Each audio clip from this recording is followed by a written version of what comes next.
Morning everybody, how's it going? As you can see, I'm at the porting bench. You guys ask, how do I light up my cylinder? Right here, look. This thing's like 9 million candle power, and I just, good times, eh?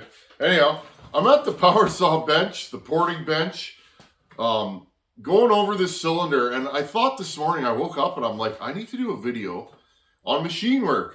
I don't often discuss machine work, and I don't show it on the channel very often, and only for one reason. I don't do a lot of it, but also most of you guys don't have a lathe. So if I'm constantly showing work that you can't do, are you gonna try those moves? No, because you don't have a lathe. So I'm always aware that I have a lathe. I've had one forever, like a decade, but not everybody has a lathe. So in this video, I want to talk about machine work. Maybe you're thinking of getting a lathe and you're not sure why you need one or when you would use one. So let's talk about machine work and why I use it and how it pertains to this build. Hogan's saw, okay? Hogan Smith saw. This is Buchan's son saw. He is a full-time cutter. Good for him. He decided he wanted to get into the industry, and he's cutting full-time. So pretty cool. This is the first saw I'm going to build for him. So number one thing with this saw, friends, it has to run like a Swiss watch. I want it to start, idle, tune well. Okay, I don't want it to be a picky tuner, and it's got to pull a 28 to 32 inch bar. So those are the build parameters, but the main thing is I want this saw to be super, super reliable for Hogan because he cuts every day. Nothing's worse. If you're making a living with a saw, nothing's worse. No cutter I know is going to pull some crazy built saw that doesn't run properly out to do a job. That saw is going to sit on the bench. They're going to pull Old Faithful, Old Reliable out, that saw they've been cutting with forever. It might not be the fastest saw, but it's that saw that's reliable. I have a few saws like that, like this one. I always bring this saw with me because it starts and runs and it's just easy to deal with. So it's not the fastest 66 I own, but it's a good one. Okay, so let's talk about this cylinder and why I did machine work. Friends, I cut the combustion chamber and the base on the cylinder, okay? Now, the reason why I did that was twofold. First off, let's talk about the timing numbers on this saw, okay? This saw here with no base gasket, it had like 10,000 squish. So right there, I knew I was going to have to do machine work. With the base gasket, it was going to have like 28. 28's fine, friends. It really is. For an everyday work saw, you're going to get carbon buildup on top of that piston, okay? A saw that's going to eat as much fuel as a saw like this, many, many tanks a day. If this is a good running saw, this saw is going to eat fuel every day, all day. You're going to get carbon in here, so you don't want to push squish numbers for a saw like this. You just don't, okay? So that's number one. Number two, I checked my timing numbers on this cylinder. Just like most of these, this thing opened, exhaust opened at 99 after top dead center. Or sorry, 100 after top dead center. The transfers opened at 116, so I have 16 degrees of blowdown. Right there, I knew I was going to have to do a bunch of work to this cylinder to try and get it in line with numbers that I want, okay? I want more blowdown out of this saw. These saws here, I'd like to run anywhere from 21 to 25 degrees of blowdown. If I don't get that much blowdown, I find these things don't pull hard in the cut. To me, long blowdown means power. Power in the cut where it matters, okay? Especially on a short stroke saw. Think about it. Everybody talks about compression going up. What about when the piston's coming down and you're compressing the crankcase? This saw has a short stroke, meaning you don't get as much pump out of the bottom end. So to me, if I open my transfers really soon, 16 degrees after the exhaust, that doesn't give my exhaust very long to leave the exhaust port and depressurize the cylinder or the combustion chamber, right? So think about it in those terms. The longer the blowdown, the more time you have to clear all that exhaust and burnt fuel out of there and give yourself more time to compress the bottom end before the transfers open, okay? And again, this is something that builders argue about, but that's just how I like to do it. So right there, 16 degrees of blowdown. My intake timing on this saw was 136 total opening. So it opened at about 68, okay, and closed at 68, so that's 136. Not what I was looking for in intake timing, but that's good. I would rather a low duration on the intake, because when you drop the cylinder, you're gaining intake timing because your intake opens on the upstroke, right? Okay. So I decided right away I got to do a bunch of machine work to this saw. Now, I did a bunch of work to this, which will drastically jack up the compression, but I didn't do it to jack the compression. I did it to lower the cylinder, okay? I'm going to bring you guys in close here. I'll show you the piston I built for this saw. I machined a custom pop-up piston, and I'll show you guys what I did to the cylinder. And I've started roughing out my transfers, and let's talk about that. A lot of people say these highway cylinders chip. They can chip, friends, but I don't have any problem. I've developed some moves that I do with all cylinders to avoid chipping. So let's talk about that too. I'm in the mood just to share info with you guys, so let's do this. Okay, friends, so here is the piston. I did a bunch of machine work to it. Okay, I cut this pop-up higher than the stock one. Here's a stock piston. This is a stock Highway 52mm big bore that I got from Wolf Creek Saw Shop. I really like these pistons. I use a lot of them.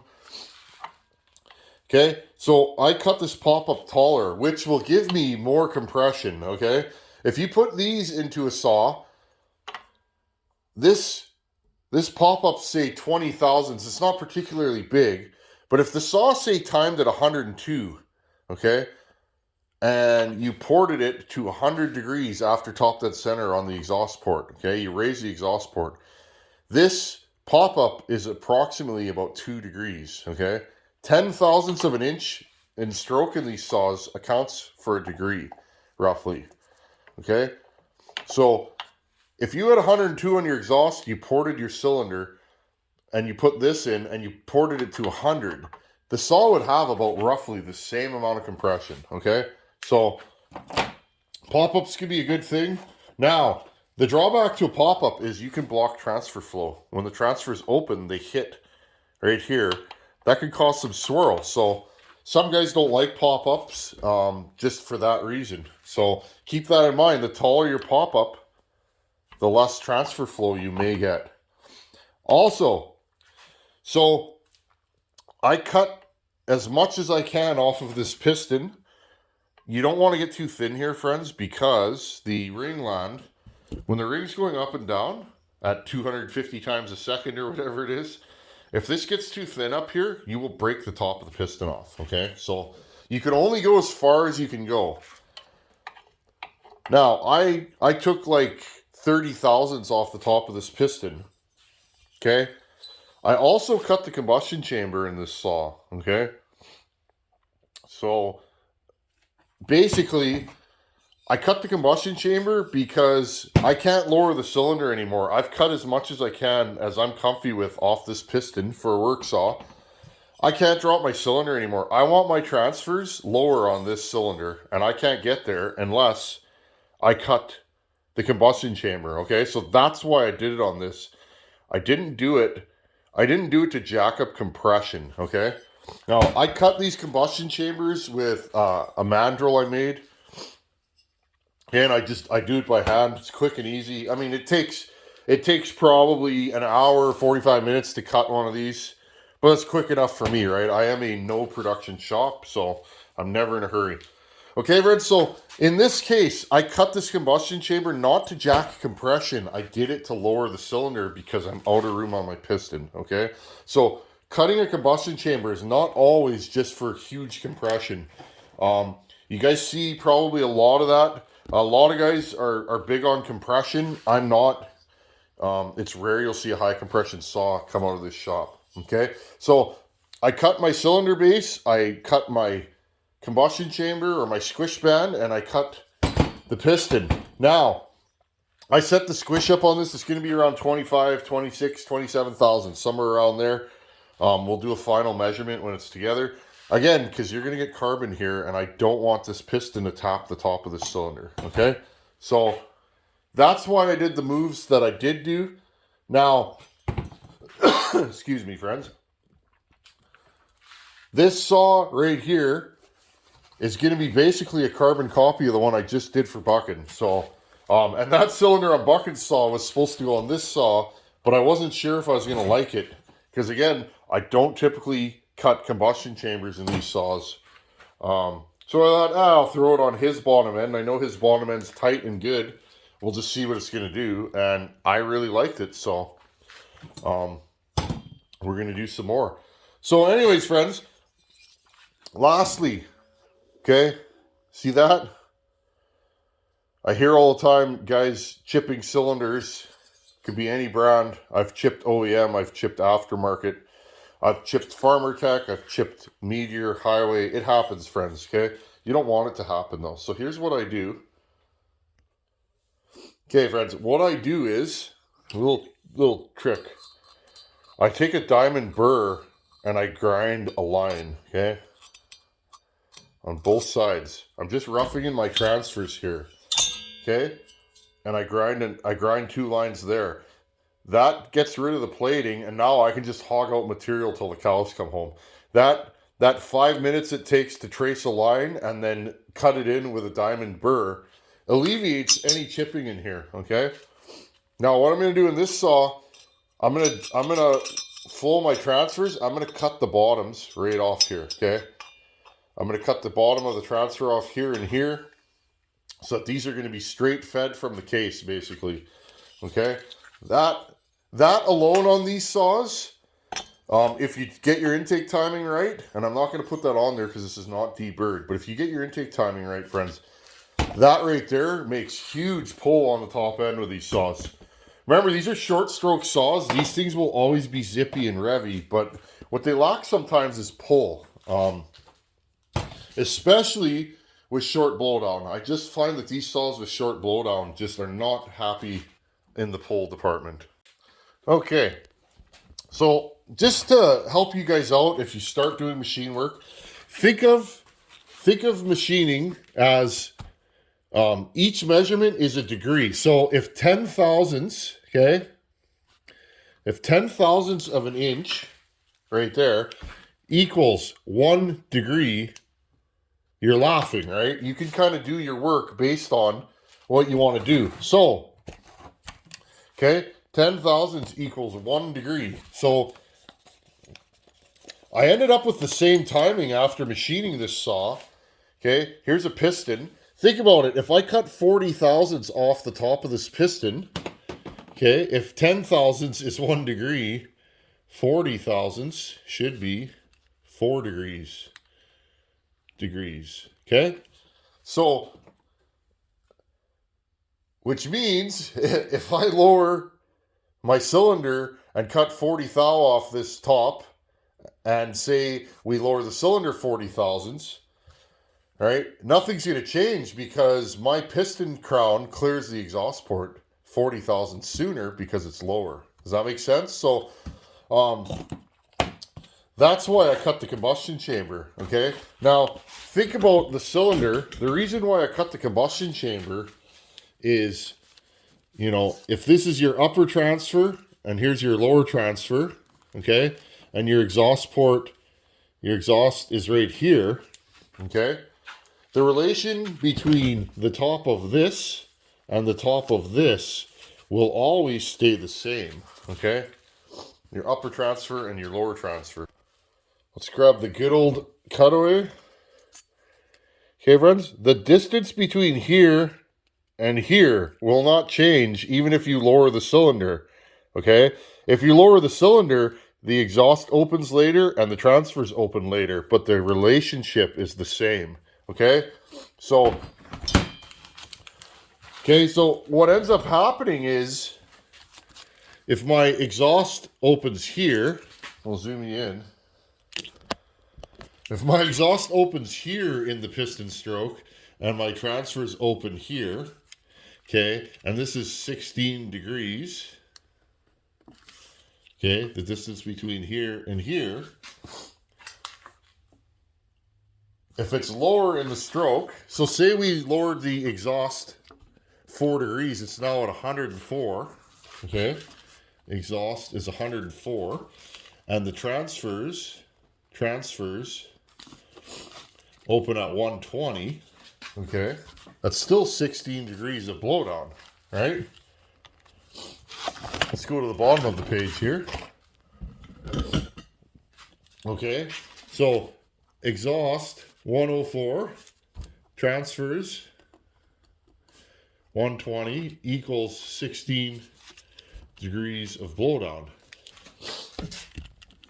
But here's the beauty, friends. When you lower the cylinder, if my transfers open at 120 and I want a long blowdown saw, right? If I cut the exhaust, okay, if I take the exhaust and I raise it 4 degrees, my exhaust now opens at 100, okay? Exhaust opens at 100. My transfers open at 120. That is now 20 degrees of blowdown, okay? So that's kind of where I'm going with this saw. I want more blowdown. I want at least in this saw 21, 22 degrees. I don't like less than that in this chassis because I find they just don't perform.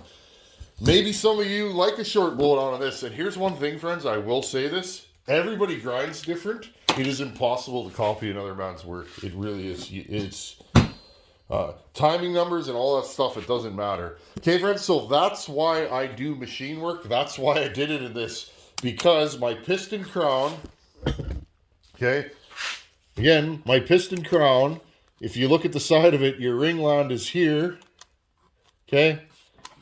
My ringland is here, okay? I don't want to start getting this to be too thin because what ends up happening is, boom, okay? That is a catastrophic failure. That's usually an entirely destroyed saw, okay? So, yeah, it's nice to have a taller pop-up sometimes, but you are within the limits of the piston. And then again, friends, I want to lower the cylinder more, so what can I do? I have to cut the combustion chamber. But again, friends, if you start cutting that combustion chamber way too much, you end up with a saw that you can't start. And yeah, it's fun to have a toy saw, but this is a work saw. This cylinder, friends, has to be easily started, you know?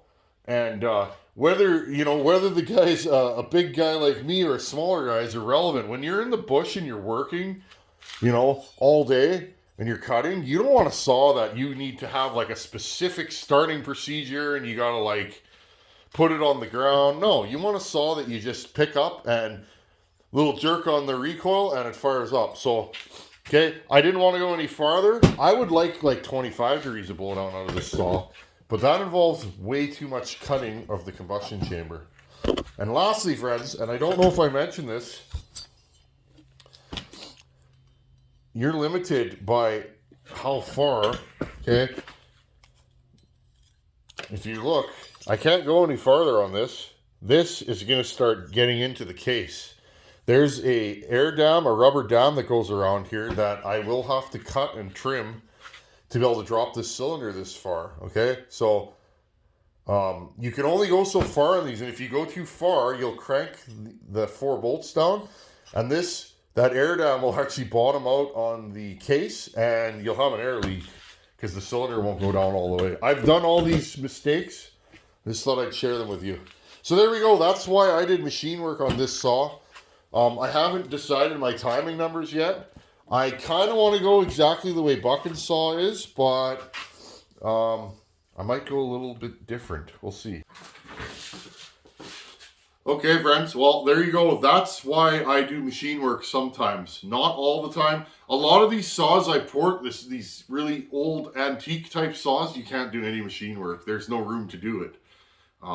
Whether it be piston crowns too thin, that's fun. You're cutting a pop-up in a piston crown, and on your first pass almost, you go right through. I've had that happen.